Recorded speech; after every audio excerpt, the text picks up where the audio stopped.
Bien-aimés dans le Christ, que Dieu notre Père et le Seigneur Jésus-Christ vous accordent la paix et sa grâce. Aujourd'hui, c'est le 23e dimanche du temps ordinaire B. En ce dimanche, les lectures du jour nous accompagnent lentement et sûrement à recevoir ce Jésus qui guérit. Jésus qui guérit l'homme sourd-muet, l'homme qui n'entend pas, l'homme qui ne sait pas parler. Mais par la grâce de Dieu, la main de Dieu qui l'accompagne, Jésus guérit cet homme qui était compté pour rien. Et donc, ce Marc nous accompagne à nous expliquer clairement comment la scène s'était réalisée. Dans la terre païenne, Jésus va guérir cet homme. Il l'amène à l'écart, il touche ses oreilles, il touche sa bouche et il dit Ephata, qui signifie ouvre-toi. Ouvre-toi pour goûter la vie. Ouvre-toi pour communiquer. Ouvre-toi pour être proche des autres. Ouvre-toi pour être sensible envers les autres. Bien-aimés dans le Christ, il s'agit là de la communication.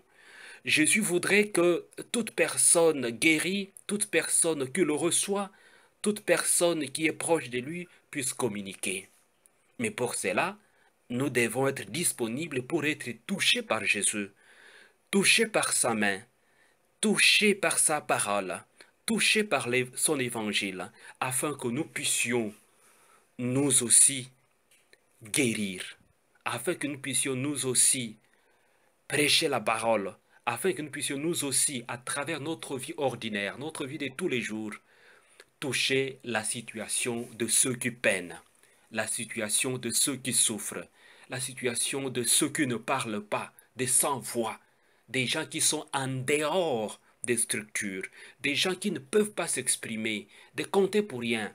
Bien-aimés dans le Christ, Jésus est venu pour nous communiquer cette dimension. Il ne faut pas attendre demain pour agir. Agis aujourd'hui. Accepte sa parole. Sois ouvert pour que ta langue puisse être déliée, pour que tes oreilles s'ouvrent réellement pour écouter sa parole. Mais écouter sa parole, ça voudrait dire écouter les souffrances des autres. Écouter les souffrances de ce monde. Écouter ce que le monde est en train de faire trop de bruit, mais apporter quelque chose de nouveau.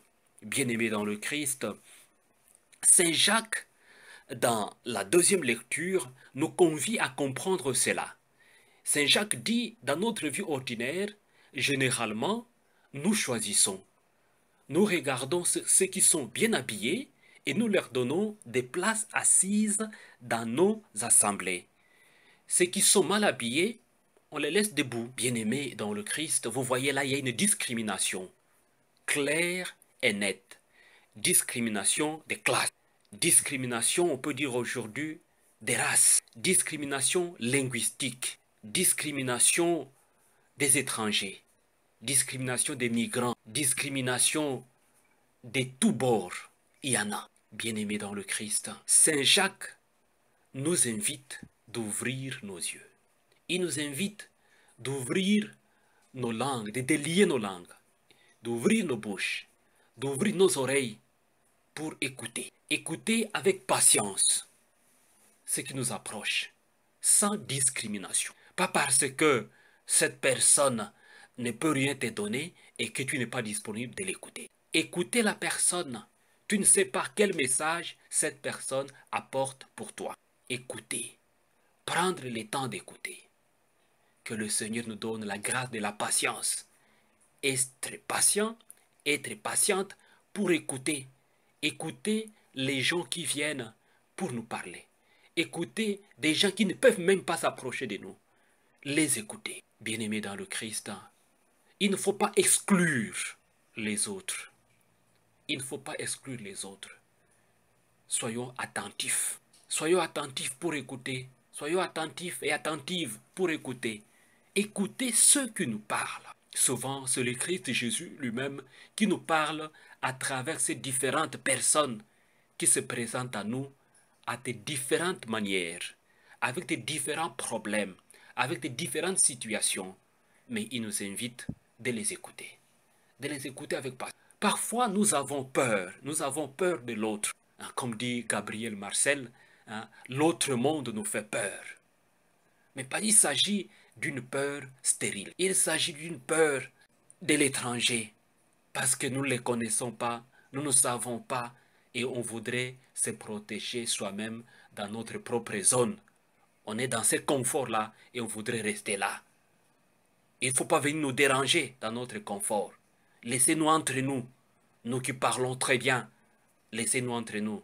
Nous qui parlons les jargons de la loi, laissez-nous entre nous. Nous qui sommes commerçants, laissez-nous entre nous. Nous avons beaucoup de choses, laissez-nous entre nous. Nous qui sommes des élites, laissez-nous entre nous. Nous qui sommes politiciens, laissez-nous entre nous.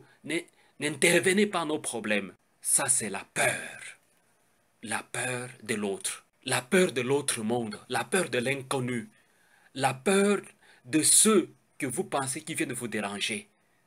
Bien-aimés dans le Christ, aujourd'hui, la première lecture, justement, le prophète Isaïe décrit comment le monde nouveau est proche et ce monde sera donné par les seigneurs. Il s'agit de la restauration du peuple d'Israël. Notre ami Isaïe nous décrit clairement que le Seigneur chaque jour travaille à notre restauration. Et il nous dit, n'ayez pas peur, soyez courageux, courageux de voir des situations en face. Mais souvent on a peur. La peur de pouvoir nous maintenir en nous-mêmes. Mais aussi la peur parce que c'est entouré de croyances. On a de différentes croyances qui font que nous ne pouvons pas nous ouvrir. Nous ne pouvons pas aller au-delà. Le prophète Isaïe dit, n'ayez pas peur. Ayez courage, prenez courage. Le Seigneur vous aime. Il continuera à vous aimer. N'ayez pas peur.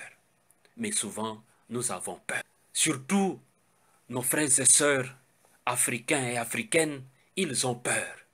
La peur d'oser. La peur d'oser grand comme le monde pour pouvoir réaliser leur propre monde. Ils attendent et ils veulent vivre par procuration. Il ne faut pas vivre par procuration, chers frères et sœurs. Ouvrez vos yeux, ouvrez vos cœurs, ouvrez vos oreilles, soyez attentifs et attentives aux situations de votre pays, aux situations de votre monde, aux situations de votre terre, aux situations de votre village, aux situations de votre cité. Soyez attentives et soyez attentifs pour pouvoir écouter. Écoutez le Seigneur qui vous parle, qui vous dit, allez de l'avant, n'ayez pas peur. N'ayez pas peur de transformer votre terre. N'ayez pas peur de transformer votre vie. N'ayez pas peur de vous engager pour votre lendemain, qui doit être un lendemain meilleur. La restauration que le prophète Isaïe est en train de dire, qui est la promesse du Seigneur. Et le Seigneur, par la bouche de son prophète, nous encourage d'aller de l'avant, de ne pas avoir peur. Pourquoi vous avez peur? Peur de vous engager. Et si vous avez peur, ça voudrait dire qu'une autre personne doit prendre des décisions à votre place. Si vous avez peur, alors acceptez de vivre par procuration. Si vous avez peur de vous engager, alors vos propres croyances vont continuer à vous tuer. Vos propres croyances vont vous laisser dans la pauvreté. Vos propres croyances vont vous enterrer, vous mettre dans la tombe de misère. Bien-aimés dans le Christ, le Seigneur notre Dieu nous aime beaucoup. Il nous invite à nous ouvrir, comme Jésus l'a fait dans l'Évangile, d'ouvrir les oreilles, d'ouvrir la bouche des sourds-muets, afin qu'ils parlent, afin qu'ils bénéficient de la vie, afin qu'ils se réjouissent. Pourquoi avons-nous peur? Pourquoi avons-nous peur de nous engager pour notre vie? Le Seigneur Jésus le Christ, il est là. Soyez ouverts afin qu'il puisse toucher vos oreilles, afin qu'il puisse toucher votre bouche, ainsi vous dire Ephata, ouvre-toi. Et la bouche de ce sourd-muet, les oreilles à parler. Il parla, il parla, il s'exprima. Bien-aimé dans le Christ, que le Christ de Jésus, qui est le guérisseur des corps et des âmes, afin qu'il puisse nous guérir de nos lamentations spirituelles. On se lamente pour rien, on se fatigue, on a peur de tous ces soucis, de toutes ces limites, que le Christ puisse nous guérir, nous donner ce courage d'aller de l'avant, afin que nous-mêmes, nous puissions continuer son travail, de guérir les autres, d'accepter les autres, de les accompagner dans leur peine, dans leur souffrance, afin qu'ils puissent retrouver, qu'ils puissent être restaurés. Nous avons cette mission-là comme chrétiens. Engageons-nous, allons de l'avant, le Christ est avec nous et il nous accompagne. Que Dieu Tout-Puissant vous bénisse, le Père, le Fils et le Saint-Esprit.